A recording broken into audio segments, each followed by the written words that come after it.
সুপ্পুর একটা সাক্ষাৎকার ছাপা হয়েছে এক কালের কণ্ঠে না বালের কণ্ঠে। ওখানে সুপ্পু মেলা কাউ কাউ করিছে, কান্নাকাটি করিছে, কয়টা ইন্টারেস্টিং কথা কইছে, আমি সেইখান থেকে পড়ে শোনাই। আমি নির্দ্বিধায় বলতে পারি ওই কঠিন সময়েও বিএনপির শীর্ষ নেতৃত্ব আমার পাশে ছিলেন। তারা তখনও সংবিধানের ধারাবাহিকতা অক্ষুণ্ণ রাখার বিষয়টি আমার কাছে স্পষ্ট ভাষায় ব্যক্ত করেছেন। বিশেষ করে বিএনপির চেয়ারম্যান তারেক রহমানকে ঘিরে আমার মনের মধ্যে অনেক কৌতূহল জমা ছিল, কিন্তু আমি পর্যায়ক্রমে বুঝতে পারলাম তিনি খুবই আন্তরিকতাপূর্ণ মানুষ। হি ওয়াজ সো কর্ডিয়াল। আমার দুঃসময়ে বিএনপির সহযোগিতা শতভাগ ছিল। সুপ্পু খুব পরিষ্কার করে বলছে যে বিএনপি তারে রক্ষা করছে। কোন সুপ্পুকে? সেই সুপ্পুকে যে তার নিজের পরিচয় নিজেই দিচ্ছে। শোনেন তার নিজের ক্রেডেনশিয়াল। আমি রাজনীতির এমন কোন অঙ্গন নাই যা আমি ছুঁয়ে যাই নাই। আমি বঙ্গবন্ধুর ছোঁয়া পেয়েছি। আমি আমার জীবদ্দশায় পরপর 6 বার বঙ্গবন্ধুর দেখা পেয়েছি। বঙ্গবন্ধু আমাকে নাম ধরে ডেকেছেন, এই চুপ্পু তুই এদিক আয়, এই চুপ্পু তুই মাঠে আয়। আমি বঙ্গবন্ধুর 6 দফার ভাষণ শুনেছি। আব্দুর রব বগা মিয়ার বাড়িতে আমি গিয়েছি, আমার প্রতিবেশী। ওখানে আমি দুপুরে ভাত খেয়েছি বঙ্গবন্ধুর সাথে। শুনিছেন কি বিশাল ক্রেডেনশিয়াল? মানে কার সাথে কই ভাত খেয়েছে সেটাও তার বড় যোগ্যতা। সোহরাওয়ার্দীর বডিগার্ড তারে কয়বার সুপ্পুকে ডাকছে সেটা তার বড় যোগ্যতা। তো এইটি শেষ না, তারে কেন কাঁঠাল রানী পছন্দ করতো, কেন দয়া করতো, সেটা তার মুখ থেকে শুনেন। সেটা ছাত্রলীগ করতো সেটাও শুনেন। আমি যখন বঙ্গবন্ধুকে উপস্থাপন করেছি, স্বাধীনতার যুদ্ধকে উপস্থাপন করেছি আমার বক্তৃতায় জজদের সম্মুখে, তখন উনি আমাকে জিজ্ঞেস করেছিলেন, তুমি কি আপনি কি রাজনীতি করতেন? আমি বললাম, জি মাননীয় প্রধানমন্ত্রী, আমি ছাত্রলীগ করতাম। তখন তিনি একটি নাম উচ্চারণ করে আমাকে বলছিলেন, সে তোমার সিনিয়র? আমি তখন বললাম, মাননীয় প্রধানমন্ত্রী, সে আমার 10 বছরের জুনিয়র। উনি যাকে সিনিয়র লিডার মনে করতেন তারও আমি 10 বছরের সিনিয়র। এটা শুনে উনি অনেকটা আমার প্রতি তার দয়ার সাগর হাত বাড়িয়ে দিলেন। শুনেছেন? ফাইনালি তার মনে বড় দুষ্ক ছিল। সেটা জানেন তার দুষ্ক কি ছিল? আমার মনে বড় দুষ্কু, ও দুষ্কু আমার মনে রে। কি দুষ্কু সুপ্পু তোমার মনে? ওর মুখেই শুনেন। গত 3 মাস ধরে মাননীয় প্রধানমন্ত্রীকে সালাম করতে গেলে উনি আমার সালাম নিতেন না। তা আমি দেখতাম যে ওনার চরণের ধুলো আমি পাই না। আমার মিশ্র প্রতিক্রিয়া হচ্ছিল যে উনি কেন আমার সালাম নেন না, না থাক বলে। কিন্তু সেই সময় যে ওনার মনের মধ্যে রাষ্ট্রপতি হিসাবে আমার নাম গ্রথিত হয়ে গেছে, এবং সেজন্যই যে উনি আমার সালাম নেওয়াটা বিব্রতকর মনে করতেন, এটা তো পরে বুঝলাম। আগে তো বুঝতাম উনি আমার পর বিরক্ত। শুনেছেন তার দুষ্কু কেন কাঁঠাল রানী তারে পায়ের ধুলে নিতে দেয় না? এই কিসিমের একটা মানুষের রাখার জন্য বিএনপির কি আকুলতা ব্যাকুলতা। আমি যখন কইতাম সুপ্পু ওয়াকার আর বিএনপি বরাবর হয়ে গেছে, তার প্রমাণ পাইলেন তো। সুপ্পুর কপালে যে দুষ্কু আছে এটা আমি কলে 2023 সালে ওই প্রেসিডেন্ট হওয়ার টাইমে কইছিলাম। শুনেন, হাসিনা নিজেও জানে সে নির্বাচনের সময় ক্ষমতায় থাকতেছে না, তাই তার একখান হিসু করে প্যান্ট না ভিজানো প্রেসিডেন্ট দরকার। সেজন্যই সুপ্পু। তাই সুপ্পু না সুপ্পু হইল প্রেসিডেন্ট, কিছু আসে যায় না। এই সুপ্পু যতই অনুগত হোক, একটা ফেয়ার নির্বাচনের পরে নেক্সট সরকার প্রথম যে অধিবেশনে বসবে, সেই অধিবেশনে যে বক্তৃতা দেবে না সুপ্পু, সেটার আইন অনুসারে বিজয়ী দল যেভাবে লিখে দেবে সেভাবে পড়তে সুপ্পু বাধ্য হবে।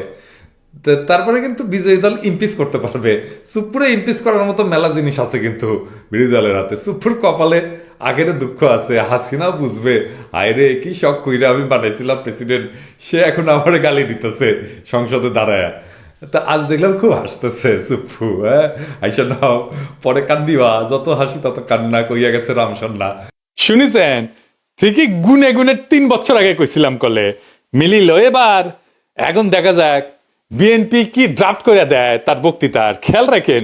বিএনপি গলে করার চেষ্টা করবে বক্তৃতা ড্রাফট সুপ্পু নিজে করিছে, আমরা কিছু কই নাই, নিজে ড্রাফট করে না আইন অনুসারে প্রেসিডেন্ট।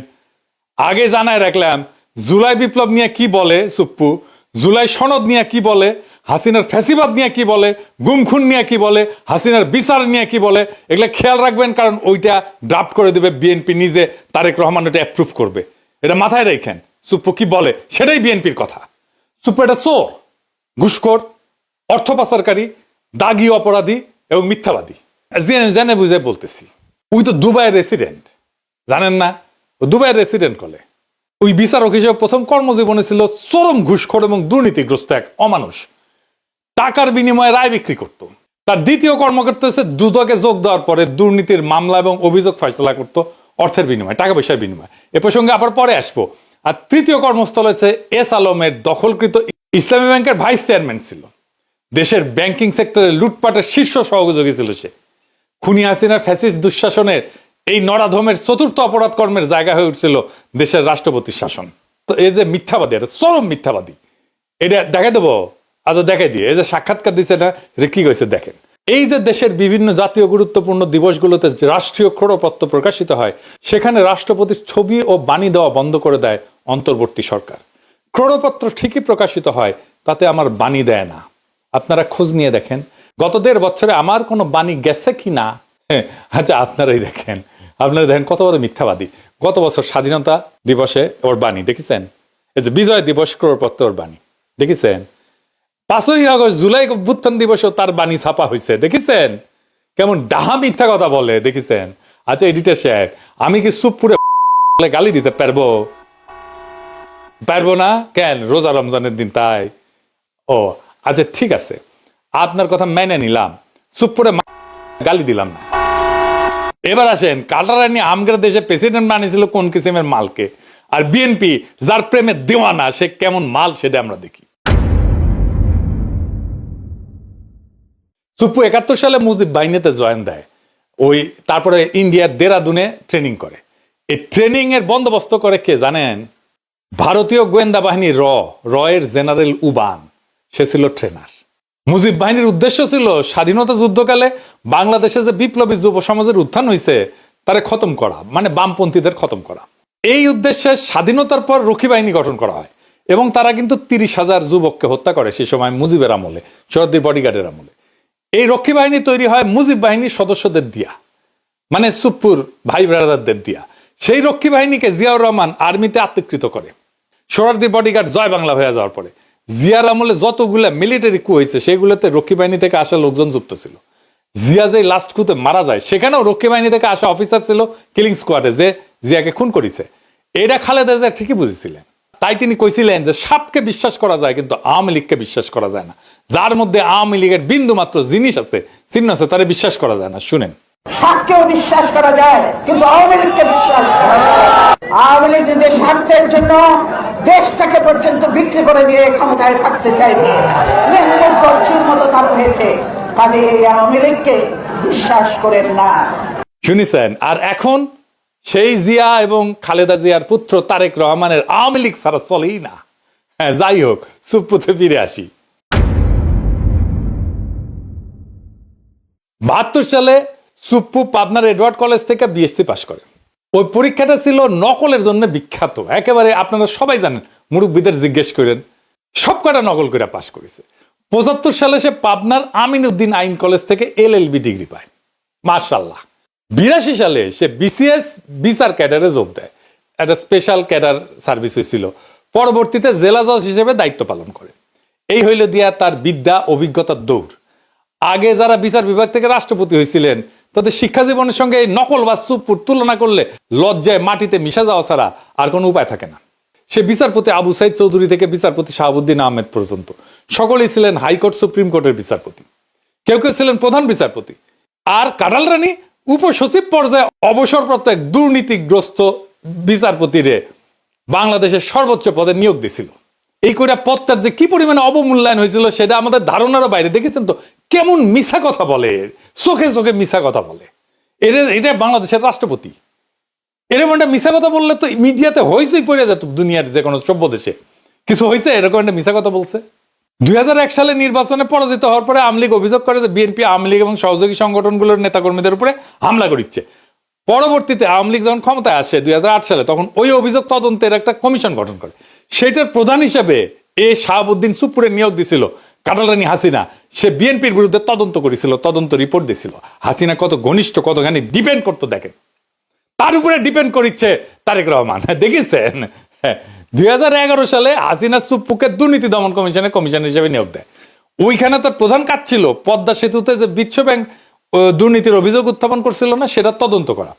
আশ্চর্য হওয়ার কিছু নাই যে হাসিনার পদলে এই সুপ্পু তথাকথিত তদন্ত শেষে দাবি করে বিশ্ব ব্যাংকের অভিযোগ মিথ্যা। এটা নিয়ে আবার সে গব্বও করেছিল। এই ভূমিকার কারণে সে হাসিনার আস্থা এবং বিশ্বাস অর্জন করে। 2011 থেকে 2016 সাল পর্যন্ত যে দুর্নীতি দমন কমিশনের কমিশনার ছিল, ওই সময় বাংলাদেশের দুর্নীতির এত ব্যাপক বিস্তার ঘটে যে হাসিনার পুরা শাসন আমলে $234 বিলিয়ন বিদেশে পাচার হয়ে যায়।